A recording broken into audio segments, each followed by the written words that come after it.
एक घटना से आज का प्रसंग आपके सामने प्रारंभ करता हूँ, क्योंकि जीवन में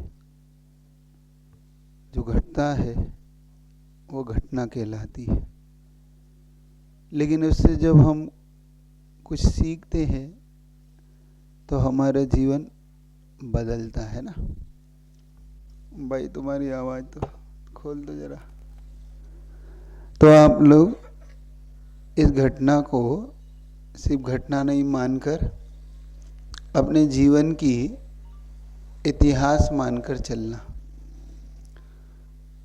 वर्तमान योग ऐसा ही विषय है, वर्तमान योग हमारे जीवन को हमें वो आईना दिखाता है जहाँ से हम अपने जीवन की यात्रा कैसे प्रारंभ होती, इसको सीखने और समझने का पुरुषार्थ अपन करेंगे। वैसे तो आप लोग स्वयं स्वाध्याय करते ही हो, करते हैं यहाँ के लोग? नहीं करते, शाम को होती है। नहीं, खुद का अपना कुछ करते कि नहीं करते? आप लोग कुछ भी नहीं करते, तो फिर कैसे आपसे शुरुआत करूँ ये सोच रहा हूँ। फिर भी कोई बात नहीं, धीरे धीरे कुछ तो सीखेंगे। जीवन, हमारी यात्रा कहाँ से प्रारंभ है, पहले इसको अपन थोड़ा सा समझते। हमारी यात्रा का मुख्य जो अंश है, अपन सब एक ही यात्रा के पथिक है, एक ही मार्ग की यात्रा करने वाले हैं, वो है निगोध, है ना। अब इतना तो आप तुम समझते ही हो कि हमारा मुख्य जन्म स्थान जो है हम अनादिकाल से कहाँ पे थे, तो निगोध। अब निगोध क्या होता है हमारा जी, और बताओ, क्योंकि अब यात्रा जब से प्रारंभ हुई है तो हमारी मूल यात्रा जहाँ से हम लोग निकले हैं, कहाँ से निकले अपन लोग? कहाँ से निकले जल्दी बता दो। निगोध। अब निगोध शब्द तो याद रखो कम से कम। हाँ, यहाँ से हमारी यात्रा मूल यहाँ से शुरू होती।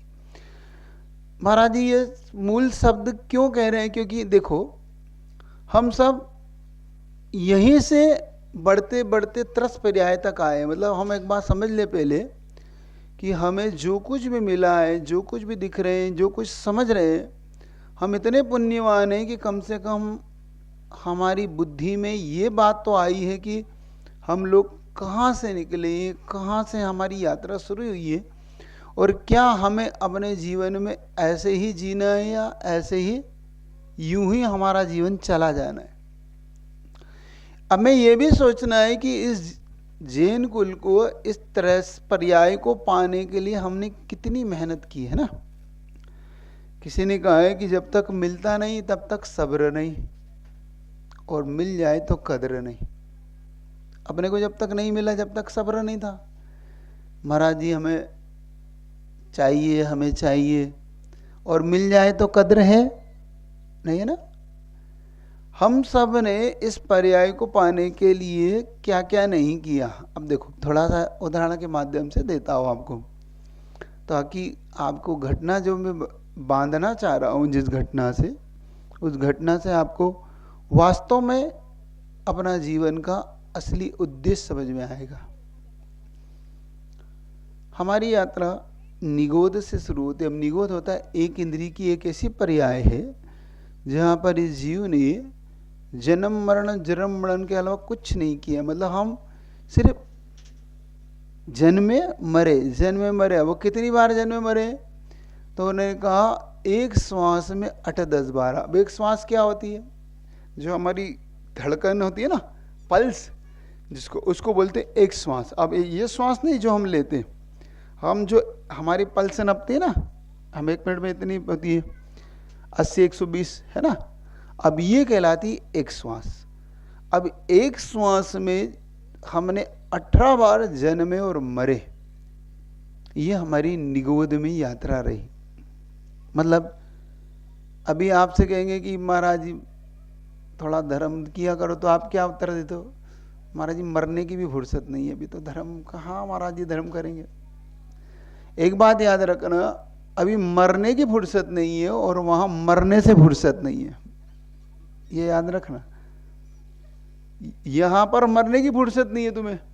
महाराज जी खेत पे भी जाना है, बिजनेस के लिए भी जाना है, माड़ा भी जाना है महाराज जी, वहां भी बिजनेस है, यहाँ भी। क्यों पंकज है ना, ऐसे कुछ है ना है? ऐसे ही घूमते हैं ना अपन। याद रखो यहां पे तुम्हें मरने की फुर्सत नहीं है महाराज जी, और वहां मरने से फुर्सत नहीं है। ये हमारी यात्रा है। तो आचार्यों ने उसके लिए एक उदाहरण दिया कि हम कैसे निकले। तो उदाहरण दिया उन्होंने, जैसे बालू रेत का ढेर लगा हो, है ना, उस बालू रेत के ढेर में एक हीरे की कणिका गिरा दी जाए, अब पूरी बालू रेत ही चमकती है। और उस बालू रेत के ढेर मतलब इतना हो जैसे समुद्र के समान, अब उसमें से वो कणिका ढूंढ के निकाल के लेकर आनी है आपको। क्या ये संभव है? फिर भी आप और हम पुण्यवान निकले कि इस निगोद से बाहर आकर हम एक इंद्रिय मतलब जल, पवन, अग्नि, वायु, इनमें जन्म ले लिया। समझ रहे हो? अब कितनी यात्रा है? ये है 2000 सागर के लिए निकले हो। कितने सागर के लिए निकले हो? अब ये ऐसे बीत जाएगा जैसे अच्छे दिन जल्दी बीतते हैं कि बुरे दिन? सही बताओ, आपके जीवन में अच्छे दिन जल्दी बीतते हैं कि बुरे दिन? अच्छे दिन। अब ये अच्छे दिन है ना, अब हमें मालूम नहीं, मोदी जी ने कहा अच्छे दिन आने वाले, हमें ये नहीं मालूम वो कब आएंगे, लेकिन महत्वपूर्ण के अच्छे दिन तो आ गए, ये तो है कम से कम। अब वो कितने दिन रहेंगे ये नहीं पता हमें अब 27 तारीख, 28 तारीख, 30 तारीख, कितनी तारीख तक रहेंगे ये अच्छे दिन, अब तुम देख लेना। इसलिए अब महत्वपूर्ण वालों, तुम्हारा काम है कि अपने इन अच्छे दिनों का उपयोग कैसे करना है। क्योंकि अब तुमने 3 बजे का समय दिया था, तुम 3:15 तक आ रही है बारात। ये गलत बात है कि अच्छी बात है? अच्छा एक सच सच बताओ, गुरु हमारा इंतजार करे कि हम गुरु का इंतजार करेंगे? एक अच्छी चीज सीखने को बताता हूं तुमको। जीवन में कभी भी गुरु को हमारा इंतजार ना करना पड़े, भगवान को हमारा इंतजार ना करना पड़े। क्योंकि अगर भगवान को, गुरु को, देवसास गुरु को अगर हमारा इंतजार करना पड़ा तो हर अच्छी चीज के लिए जीवन भर तुम्हें इंतजार करना पड़ेगा। हर अच्छी चीज के लिए तरसोगे। महाराज हमें क्यों नहीं मिलती अच्छी चीजें? क्योंकि तुमने किनको इंतजार कराया? मुख से बोलो, किसको इंतजार कराया? गुरु को। तुमने सभा के लिए कल निवेदन किया था कि महाराज जी हमें स्वाध्याय करा दो कम से कम थोड़ा बहुत, आप आए हो। अब हम कितने बजे आ गए थे भाई बताओ? कितने राइट टाइम में? 3 में 2 मिनट कम थे और मैं यहाँ आ चुका था। मैं तो अपने राइट टाइम आ गया था। अब तुम आओ चाहे नहीं आओ, और राइट टाइम मुझे छोड़ना है, ये भी सच है। अब आप तय कर लो अपने जीवन में, और ये नियम अगर आपने फॉलो कर लिया तो मैं आपको एक चीज बताता हूं कि अगर देवसास गुरु का आपने इंतजार किया, मान लो आप, मैं 3 बजे आता हूं, आप 3 में 5 कम पे आप यहां आ गए, तो मैं तुमसे वादा करता हूं जीवन में हर अच्छी चीज तुम्हारा इंतजार करेगी कि कब तुम्हारे पास चली जाए। और नहीं तो हर अच्छी चीज के लिए तुम्हें इंतजार करना। आप क्या चाहते जल्दी बताओ? तुम्हारा इंतजार करे अच्छी चीज कि तुम इंतजार करो? हर अच्छी चीज आपका इंतजार करे ना। तो अब ये भावना भाव कि महाराज जी को अपना इंतजार ना करना पड़े, अच्छा लगता है? अच्छा बताओ, महाराज जी तुम्हारा इंतजार अच्छा लगता है ना? तो ये अच्छा नहीं है। अपने को एक चीज समझना है, एक चीज सीखना है, क्योंकि क्लास में अपन हर चीज समझेंगे। अपन ये भी समझेंगे कि कर्म का उदय क्या होता है, ये भी समझेंगे कि हमारा व्यवहारिक जीवन कितना अच्छा होना चाहिए। ठीक है? सीखना चाहते कि नहीं सीखना चाहते? सीखना चाहते हो ना? तो पुरुषार्थ ये करना कि कल से आप लोग कितने बजे आओगे? 3 में 5 कब? राइट टाइम घड़ी से, वरना हम 3-5 में हम अपनी क्लास पूरी कर देंगे हाँ ये बात सच है, और तुम्हें पता है मैं वादे का पक्का हूँ, कच्चा काम मैं करता नहीं। ठीक है ना। तो कल से अब आपको देख लेना, आज तो पहले दिन तो माप, दूसरे दिन साफ। ये नीति रहेगी आपकी क्लास की, ठीक है। तो अब अच्छे से समझो। तो निगोद ये हमारा मूल स्थान है। अब वो निगोद में उन्होंने क्या उदाहरण दिया याद रखना, हमें उस हीरे की कणिका को निकालने वाला जो पुण्य चाहिए था, हम उतने पुण्यवान निकले कि हम उस पर्याय से निकलकर एक इंद्रिय इत्यादि में चले गए। फिर हम बन गए एक इंद्रिय, अब हमें बनना है 2 इंद्रिय, 3 इंद्रिय, 4 इंद्रिय मान लो, है ना। मक्खी, मच्छर, चींटी, उसके लिए भी पुण्य चाहिए, याद रखना। उसके बिना भी यह जीव इन पर्यायों में जा नहीं सकता।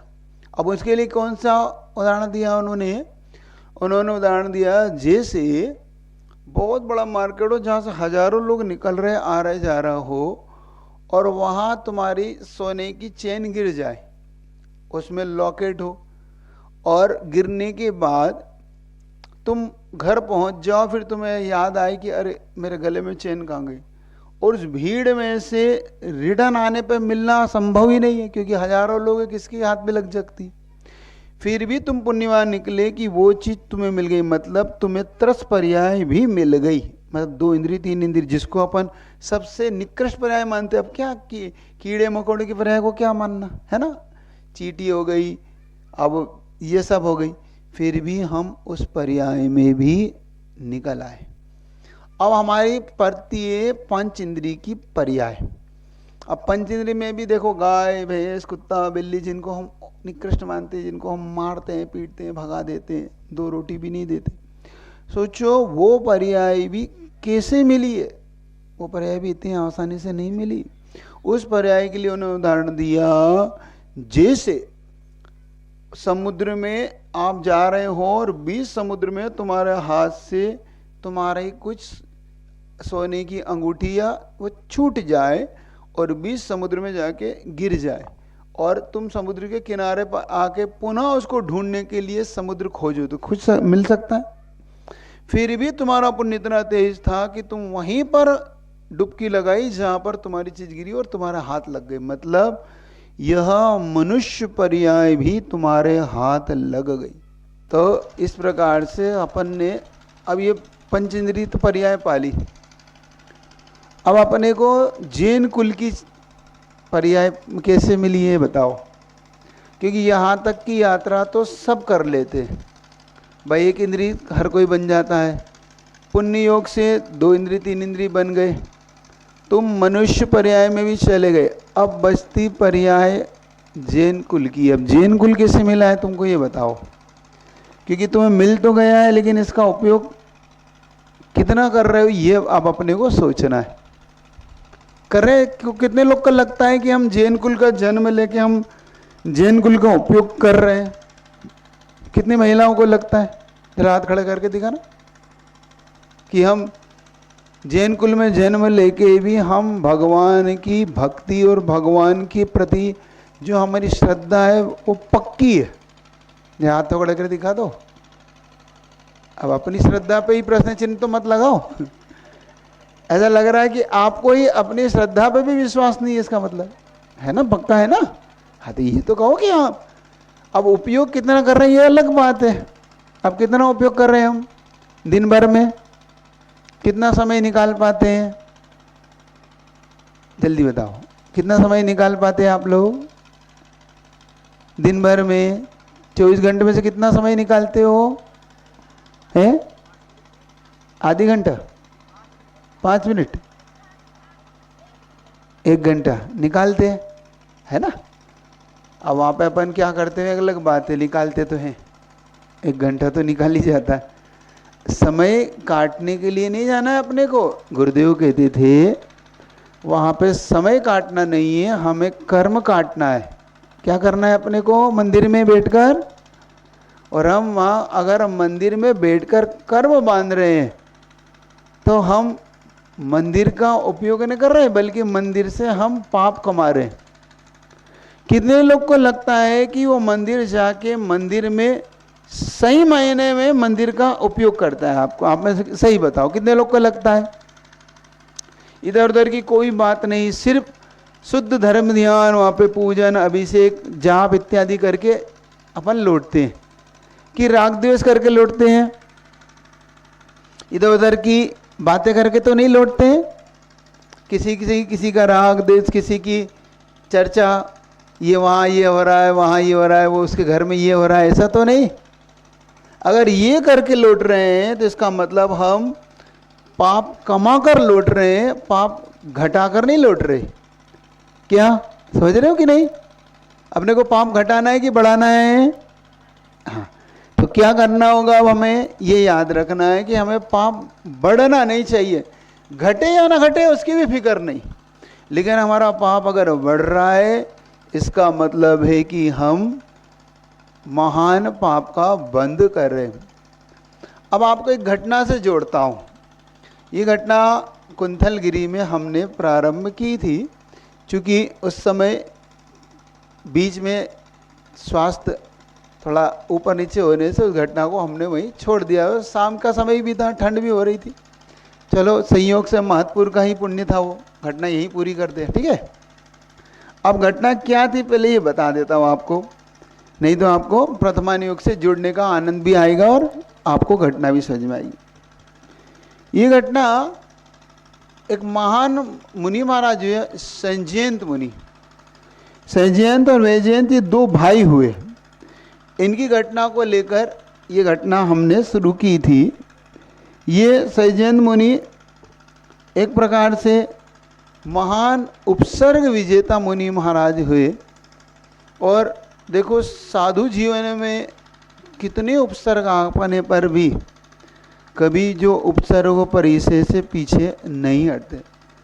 पूज्य गुरुदेव को आपने देखा होगा, आचार्य भगवान कितना भी उपसर्ग होता था कभी पीछे हटते थे। वो प्राण जाने पर भी अपने प्रण को नहीं छोड़ते थे।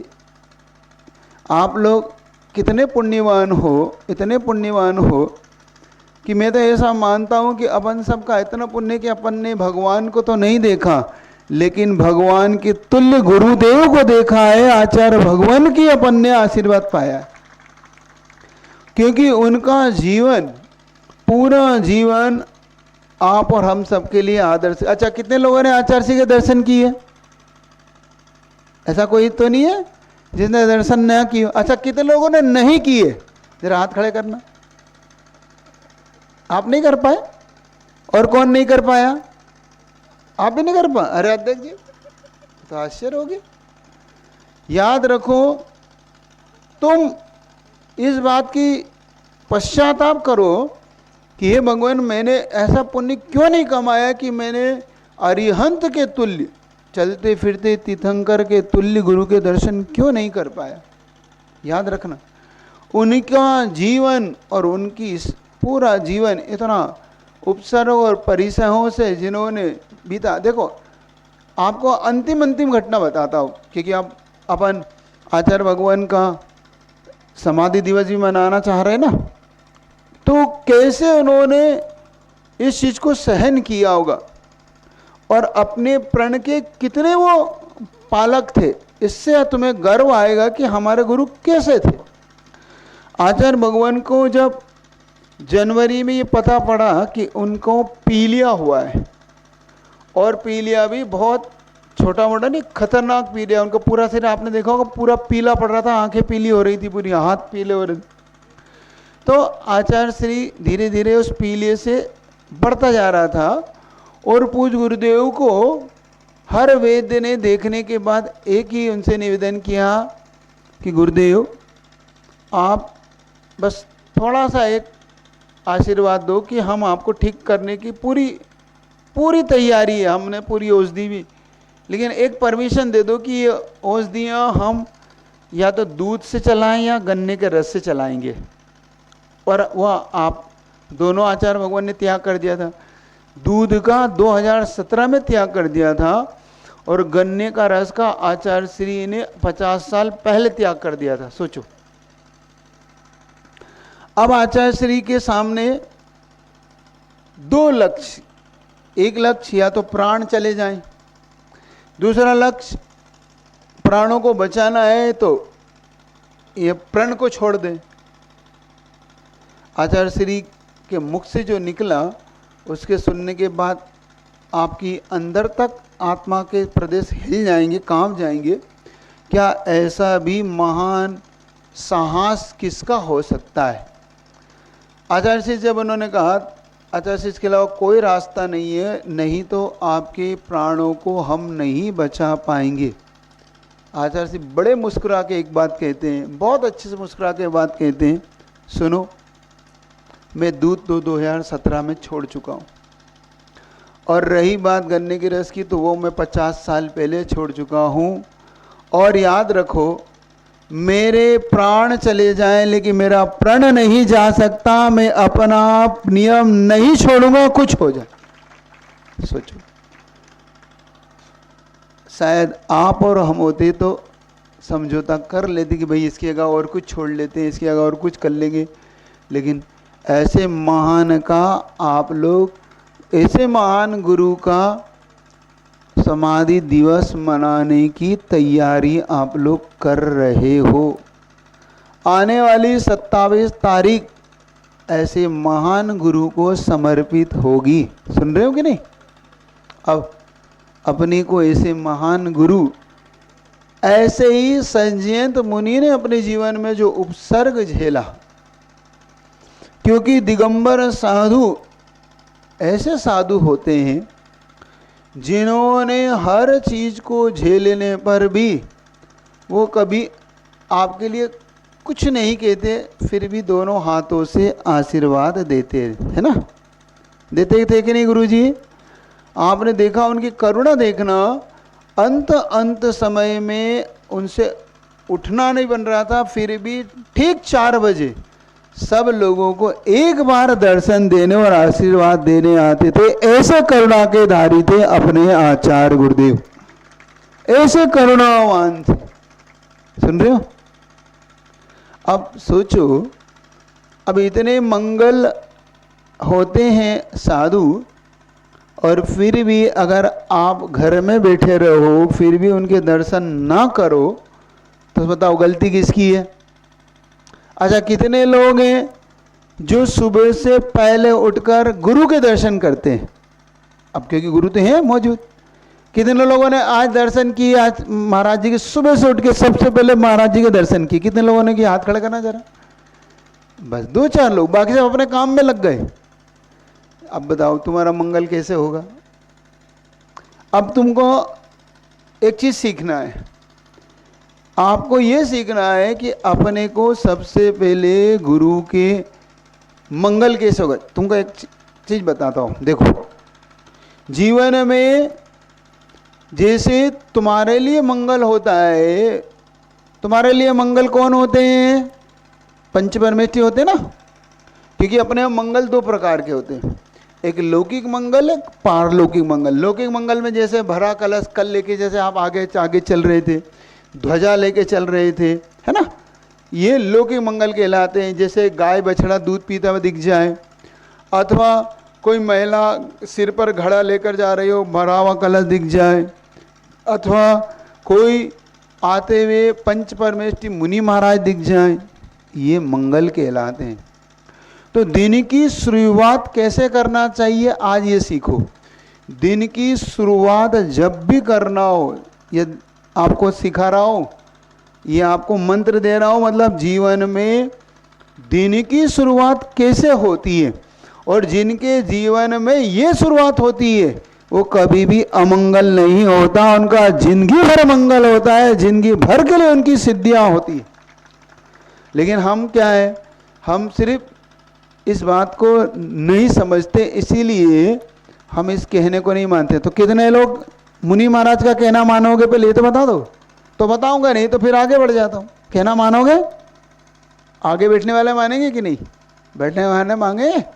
हाँ, तो अब सुनो, और ये बात मैं नहीं कह रहा हूँ, ये बात स्वयं वैष्णव दर्शन के अंदर जब महाभारत में घटना आई तब देखना, उन्होंने कहा कृष्ण और अर्जुन दोनों बैठकर इस बात की कि क्या करें भाई, ये महाभारत का युद्ध होने वाला है, और युद्ध होगा तो कौन जीतेगा कौन हारेगा इसका फैसला हम कैसे करें।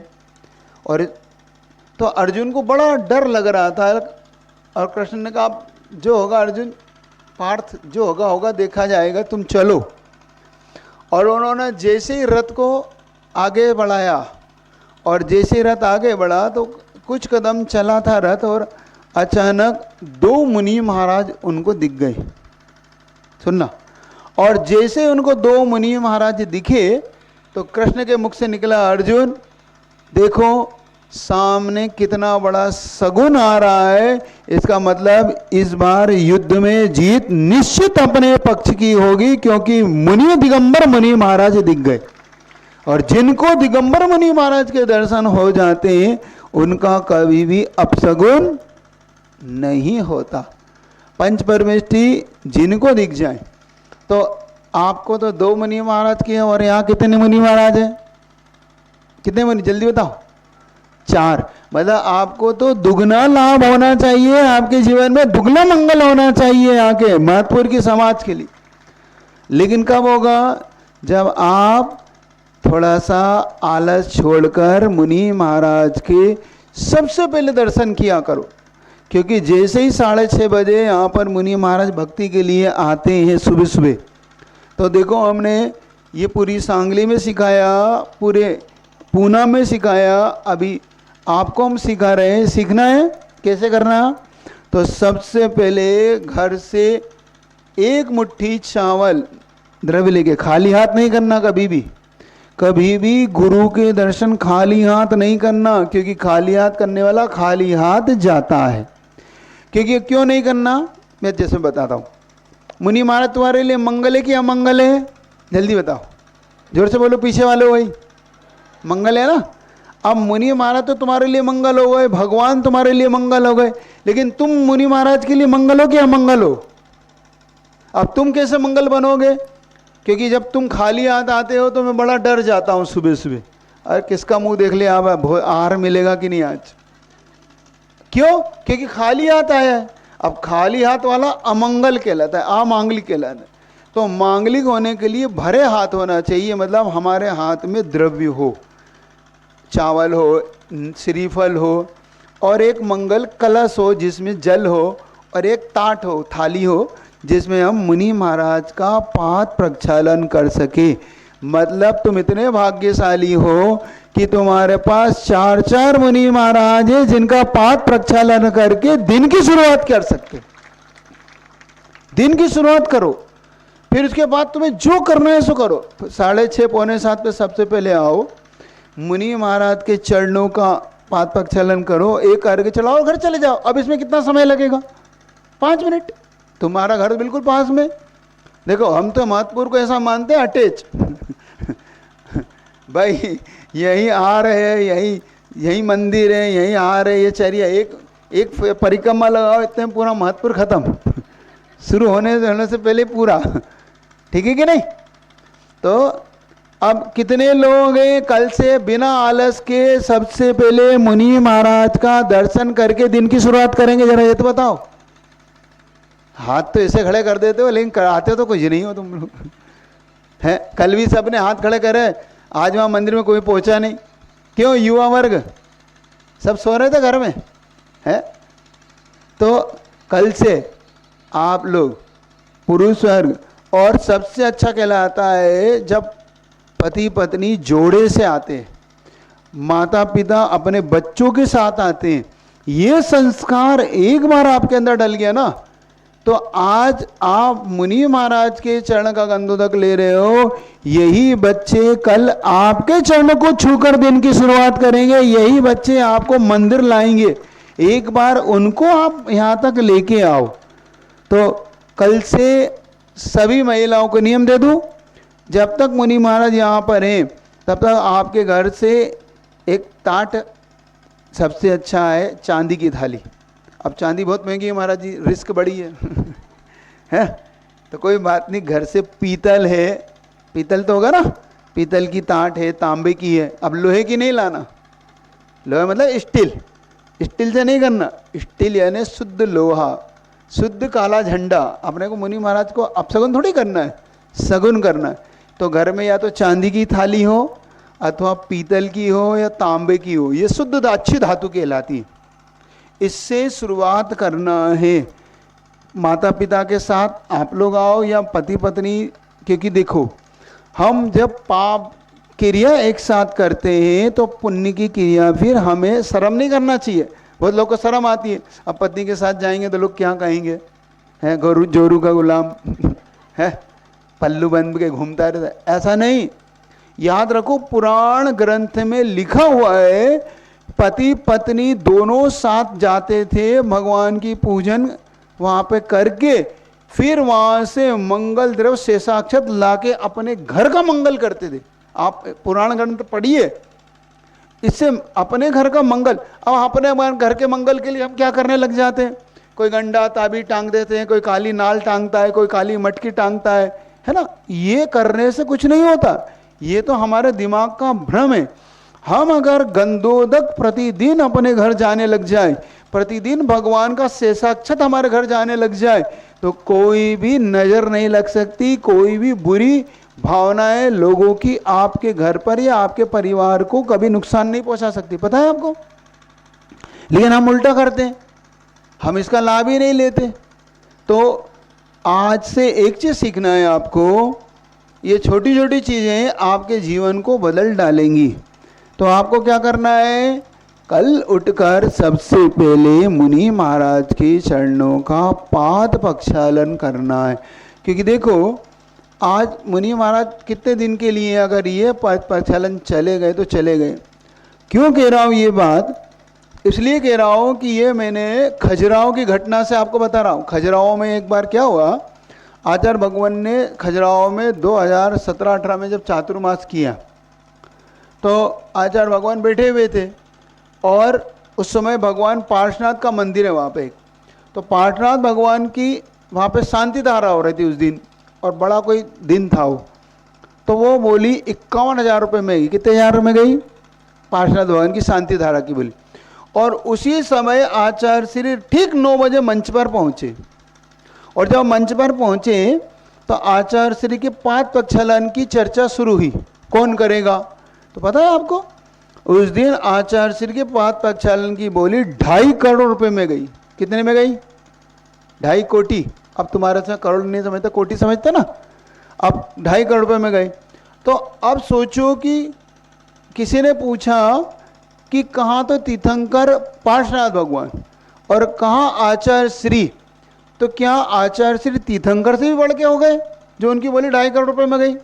सुनना, एक व्यक्ति ने इतना अच्छा जवाब दिया, उन्होंने कहा हाँ महोदय ये बात सच है कि तीर्थंकर आचार्य श्री तीर्थंकर नहीं है, लेकिन तीर्थंकर भगवान की मूर्ति तो अभी पाषाण में है, लेकिन ये चलते फिरते चैतन्य भगवान है, इसलिए इनकी मूर्ति 2.5 करोड़ रुपए में गई इनकी बोली। सुन रहे हो? आज क्या तुम कितने करोड़ रुपए दो आचार्य श्री की पाद प्रक्षालन कर सकता है कोई?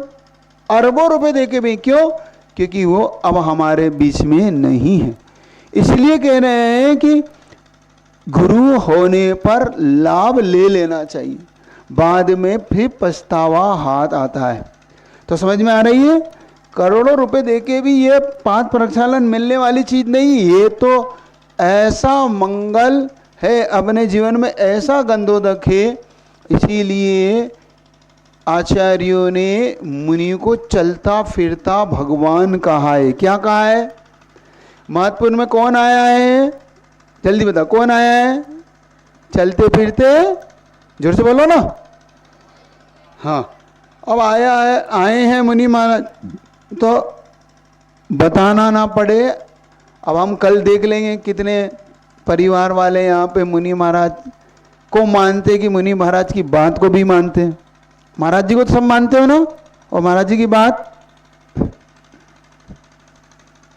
महाराज जी को तो पूरा मानते हैं, महाराज जी की बात नहीं मानते, है ना अनिल? ऐसा ही है ना, अपन महाराज जी की नहीं मानते ना। हाँ, गुरु को मानते गुरु की बात, भगवान को मानते भगवान की बात, मानते हैं। तो अब घटना थोड़ी सी शुरू करता हूँ, आप घटना को सुनो अच्छे से। ये घटना जो है संजयंत मुनि की घटना है। ये हम जो इस समय रह रहे हैं, हम कौन से क्षेत्र में रह रहे हैं, थोड़ा सा आपको परिचय दे देता हूँ। हम जम्बूद्वीप में हैं। कहाँ पर हैं? जम्बूद्वीप। जम्बूद्वीप तो पता है ना? नहीं पता हो तो थोड़ा सा इसका आप तीसरा अध्याय पढ़ेंगे तत्वार सूत्र का तो पता पड़ेगा। हम लोग मध्य लोक में हैं। मध्य लोक का पहला द्वीप है जम्बूद्वीप, है ना? उसके बीचों बीच है सुमेरु पर्वत। कौन सा पर्वत है? जहाँ पर हमारे तीर्थंकरों का अभिषेक होता है ना, ठीक है? उसकी दक्षिण दिशा, कौन सी दिशा? दक्षिण दिशा में एक भरत क्षेत्र है। भरत क्षेत्र में 6 खंड होते हैं, एक आर्यखंड और 5 मलय खंड। उस मलय खंड आर्यखंड में हम भारत देश है। भारत देश में हम लोग रहते हैं। कहाँ रहते हैं हम लोग? भारत देश। उस भारत देश में पश्चिम, अब हम देखें उसी में जैसे हम दक्षिण में रहते हैं ऐसे ही पूर्व और पश्चिम में विदेह क्षेत्र होते हैं, जहाँ पर श्रीमंदिर आदि 20 तीर्थंकरों का निवास स्थान है ना, जो आज भी वहाँ की घटना है। वहाँ पर एक गंधमालिनी नाम का देश हुआ। चूँकि ये घटना पहले मैं बता चुका हूँ इसलिए इसको संक्षेप में आपके सामने रखता हूँ। वहाँ पर एक वीतशोकपुर है, जहाँ पर उस समय वैजयंत नाम के राजा वैजयंत हुए। राजा वैजयंत की रानी का नाम भव्यश्री था। उससे 2 पुत्र हुए, संजयंत और जयंत। याद रहेगा, वैजयंत राजा के 2 पुत्र, संजयंत और जयंत। एक दिन अचानक बिजली तड़की और बिजली के तड़कने से वैजयंत राजा को वैराग्य उत्पन्न हुआ। क्यों? क्योंकि जैसे ही उसने बिजली को तड़कते हुए देखा, उसने देखा कि देखो जीवन कितना असार है, अनित्य है। ये बात सच है कि वैराग्य के लिए संसार से बढ़ के कोई भी पुराण ग्रंथ नहीं है। सच बताओ, तुम्हारे देखते देखते इस महतपुर से कितने लोग चले गए? चले गए कि नहीं चले गए? चले गए ना। आपके देखते देखते अभी डॉक्टर आए थे, हम जब माड़ा में थे तो बता रहे थे कुरुवाड़ी में, वहाँ के डॉक्टर हैं जैन, उन्होंने बताया कि एक 22 साल का लड़का महाराज जी देखते देखते अटैक आया और चला गया। सोचो, मतलब संसार में वैराग्य के कितने अवसर हैं, लेकिन हमेशा हम सिर्फ दूसरे पर छोड़कर डाल देते हैं कि यार ये तो अपने साथ घटेगा, उनके साथ घटा। सही बताओ, आज दिन देख रहा है, कल कौन देखेगा, नहीं देखेगा, इसकी कोई गारंटी दे सकते हो? अच्छा, कितने लोग गारंटी ले सकते हैं कि महाराज, है ना? ऐसे ही वैजयंत को जैसे ही देखा, उन्हें अपने अनित्यता का ज्ञान हुआ कि देखो मेरा जीवन कभी भी इस बिजली की तरह बुझ सकता है। और बिजली कितनी देर के लिए चमकती है? सेकंड के कुछ पार्टों में, याद रखना। जैसे ही वो बिजली की तड़प हुई और उसने तो उन्होंने अपने दोनों बेटों को बुलाया, जयंत और संजयंत को, कि देखो बेटा, अब मैं तो दीक्षा लेने जा रहा हूँ, अब तुम इस राज्य को संभालो। तो वैजयंत संजयंत ने एक बात पूछी कि पिताश्री ये बताओ, आप हमें क्यों दे रहे हो राज्य और आप क्यों राज्य छोड़कर जा रहे हो? तो उसने कहा कि बेटा ये सब अनित्य है, ये चीज़ें आज है कल नहीं है, किसके पास रहेगी। तो एक बात, अगर आप होते तो क्या करते? सोचो, यहाँ के अगर पिता अपने बेटे से कहते तो यहाँ के बेटे क्या करते? जमीन जायदाद रख लेते कि क्या करते? जल्दी बताओ ना। अच्छा, आप लोग कहते तो क्या करते? महिला वर्ग, हम होते तो रख लेते। लेकिन उन्होंने क्या कहा सुनना, संजयंत और जयंत कहने लगे कि पिताश्री, जब ये राज ही अनित्य है और ये राज ही बुरा है तो ये हमें क्यों दे रहे? कौन पिता होगा जो अपने पुत्रों को बुरी चीज देगा हम तो वो करेंगे जो आप करने जा रहे हो, हम भी आपके साथ दीक्षा ग्रहण करेंगे और इस मोक्ष मार्ग पर आगे बढ़ेंगे। ये कहलाता है सही ज्ञान, सही वैराग्य। और दोनों ने स्पष्ट मना कर दिया कि हम भी दीक्षा धारण करेंगे। अब वैजयंत क्या करते, तो उन्होंने कहा कि एक काम करो, संजयंत के पुत्र को बुलाया और उसको राज्य दे दिया और तीनों पिता पुत्र दीक्षा लेके चले गए। अब तीनों ने दीक्षा ले ली। इधर संजयंत मुनि और जयंत मुनि तप करने लगे, उधर वैजयंत मुनि महाराज ने घोर तप किया और केवल ज्ञान प्राप्त करके मोक्ष पा लिया। इधर वैजयंत से जो संजयंत और वैजयंत है ना, अब उनसे एक काम हो गया। जयंत जो मुनि थे उन्होंने क्या गलती कर दी, उन्होंने एक बार धर्मेंद्र का विमान देखा। धर्मेंद्र कहीं जा रहे थे, उनके विमान देखा और उन्होंने ये भावना भाई कि मैं भी धर्मेंद्र का पद पाऊं। देखो आदमी, मनुष्य कितना बड़ा निदान कर लेता है, कितनी बड़ी गलती कर ली। चाहते तो कहाँ तो मोक्ष पद मिलना और कहाँ निदान कर लेते हैं। आप और हम पुण्य को ऐसे ही कम कर लेते। बहुत से लोग यहाँ बैठे होंगे जो भगवान का अभिषेक करते होंगे, हे भगवान फसल इस बार अच्छी आ जाए। अब देखो ये निदान करके क्यों अपना पुण्य घटाते हो। बहुत सी महिलाएं होंगी, अरे हमें ये प्राप्त हो जाए, हमारे घर में ये सुख हो जाए, हमारे ऐसा हो जाए। ये निदान कहलाता, मतलब पुण्य को बेच देना।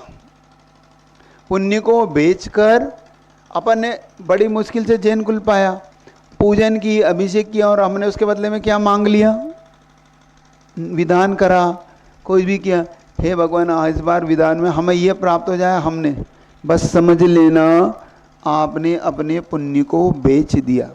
वही काम जयंत मुनि से हुआ। जयंत मुनि ने ये निदान कर लिया कि मेरे तपस्या का फल दिए धर्मेंद्र का पद हो, और वही हुआ। उसी क्षण वो मिथ्या दृष्टि हो गए, क्योंकि भवनित्र में कौन जन्म लेता है, मिथ्या दृष्टि। आप जानते हैं, समझते हो मिथ्या दृष्टि, सम्यक दृष्टि समझते हो? कितने लोग समझते हैं? हाथ तगड़ा करके दिखाओ। बाकी लोग? मिथ्यात क्या होता है? मिथ्यात का मतलब होता है सच्चे देव सास गुरु को छोड़कर कुदेव सास गुरु की आराधना करना। क्यों? कितने लोग करते हैं यहाँ के? करते हैं? करते हैं नहीं करते? और जो करते वो हाथ नहीं करते। जो नहीं करते वो तो मना कर रहे हैं, जो करते वो हाँ कहाँ भर रहे। अब हम पारिशेष न्याय से लगा लेते हैं, जो मना कर रहे हैं वो नहीं करते और जो नहीं बोल रहे हैं वो करते हैं। ठीक है ना? क्यों? पुरुष वर्ग करते कि नहीं करते हैं? युवा वर्ग, कितने युवा वर्ग हैं जो हर जगह तू ना सही, तू सही, तू ना सही, तू सही, और नहीं सही, और सही। करते कि नहीं करते हैं? करते हो ना? देखो यही मिथ्यात्व कहलाता है। जैन कुल मिलने के बावजूद अगर हम अपने पिता के भी सगे नहीं हुए, सही बताओ, तुम अपने भगवान के भी सगे नहीं हुए तो किसके सगे होगे? तुमसे अच्छे तो वो लोग हैं जो चाहे मिथ्या दृष्टि है लेकिन अपने भगवान के वो कट्टर हैं, अपने भगवान के वो पक्के हैं कि नहीं हम मर जाएंगे लेकिन ये मस्तक सिर्फ अपने प्रभु के आगे झुकेगा और कहीं नहीं झुकेगा, वो पक्के हैं। लेकिन तुम्हारा कोई भरोसा नहीं। कुछ भरोसा है? कुछ तो कहो। सही बता रहा हूं, कई अजैन बंधुओं से बात हुई, उन्होंने एक ही बात कही कि महाराज जी ये जैन समाज आज यहाँ सिर पटकती है, कल वहाँ सिर पटकती है, कल वहाँ सिरफल चढ़ाती है, वहाँ अगरबत्ती लगाती है, महाराज जी इनका कोई भरोसा नहीं। और इसीलिए शायद हमें अपने भगवान का एक भी अतिशय हमें लाभ नहीं मिलता। क्यों नहीं मिलता हमें? क्योंकि हम सिर्फ अपने भगवान की शक्ति का उपयोग ही नहीं करना जानते। कितने लोग पंचपरमेष्टि की शक्ति का उपयोग करते हैं? सही बताओ। कितने लोग को विश्वास है कि नहीं जो कुछ होगा हमारे पंच परमेष्टि के आशीर्वाद से ही होगा? कितने लोग को विश्वास है? विश्वास है तो इसका मतलब आप और कहीं तो नहीं जाते फिर? पक्का बोलो ना। बाकी लोग पीछे। मान लो कल से गाय ने दूध देना कम कर दिया, होता ना कई बार, गाय कुछ क्या बोलते हैं आपके इसमें, गाय दूध कम दे रही है। मान लो खेत में गन्ना कम आए तो बहुत से लोग फिर क्या करते हैं, टोना टोटका करते हैं भाई गाय को। लेकिन जिनको अपनी पंचपरिष्ठ है वो गाय को गंदों तक तो लगाएंगे कि नहीं मेरी गाय का दूध कम हुआ, मतलब कहीं ना कोई किसी की नज़र लग गई तो वो उसकी नज़र के लिए अपने भगवान का गंदों तक लगाएंगे, अपने खेत में गंदों तक छिट तो डाल देंगे, लेकिन कभी भी मिथ्या दृष्टि कार्य नहीं करेंगे। सुन रहे कि नहीं? अपने खेत में तुम्हें कम लगता है तो गंदों तक ले जाओ कुछ दिन, कि नहीं हमारे खेत में किसी की नज़र न लग जाए। अरे एक श्रीफल चढ़ा के खेत बोना शुरू करो। जब भी फसल करना हो ना, सबसे पहले आप अपने आदिनाथ भगवान के चरण में आओ और फिर उनसे आशीर्वाद लेके वो गंधोदक ले जाओ और वो पूजा का शेषाक्षत ले जाके उस खेत में मंगलाष्टक पढ़कर छिड़को और फिर प्रभु से प्रार्थना करो कि हे भगवान इसमें से जो फसल आएगी उस फसल में से मैं आपके चरणों में 5% समर्पित करता हूं। फिर तुम देखो तुम्हारी फसल कितनी अच्छी आती। तुम हमेशा भगवान से ये तो कहते हो कि हमारी फसल अच्छी आए, लेकिन कभी ये नहीं कहते कि मैं इसमें से ये भी आपके लिए दूंगा, क्योंकि तुम भगवान को अपना मानते ही नहीं हो। तुम तो भगवान को अपना क्या मानते हो? कर्मचारी। हाँ भगवान हमारा काम कर देना बस, है ना, आने दो, वहाँ इशारा कर रहे हैं, आने दो जाने मत दो। तो आज एक चीज सीखी अपन ने कि कभी भी एक तो खाली हाथ दर्शन नहीं करें। क्या सीखा आज अपन ने? कभी खाली हाथ दर्शन।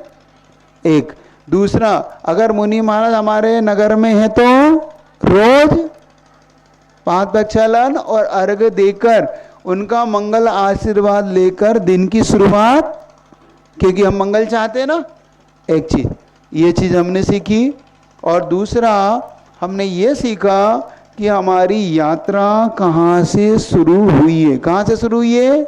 निगोज से, फिर 2 इंद्री, 3 इंद्री, फिर पंचेंद्री, फिर जैन कुल। तो कल आपसे थोड़ा सा पूछूंगा, फिर आपकी ये कहानी फिर व्यवस्थित शुरू करूंगा। अभी सिर्फ भूमिका आज बनाई है। मैं देखना भी चाहता था कि कितने लोग इंटरेस्टेड हैं। तो और भी बहुत सारी चीज़ें आपको यहाँ पर जीवन में बदलाव के लिए सीखना है। अभी सीखना चाहते हैं ना? सीखना चाहते हैं या नहीं? हाँ या ना, कुछ तो बोल दो भाई। तुम हाँ नहीं बोलते तो मुझे ऐसा लगता है कि मेरे दिन भर की मेहनत करी और कुछ नहीं हुआ। तो कल यही विषय रखें कि और दूसरा विषय करें, इसी विषय को आगे बढ़ाएं, है ना? तो अपन अभी थोड़ी सी भूमिका बन रही है, धीरे धीरे जैसे जैसे भूमिका बनेगी वैसे वैसे आपका आनंद बढ़ने लगेगा और आपको समझ में भी आने लगेगा। अब ये सीखना है, आपको ये समझना है कि जीवन में हमें कैसे कैसे बदलाव लाना है।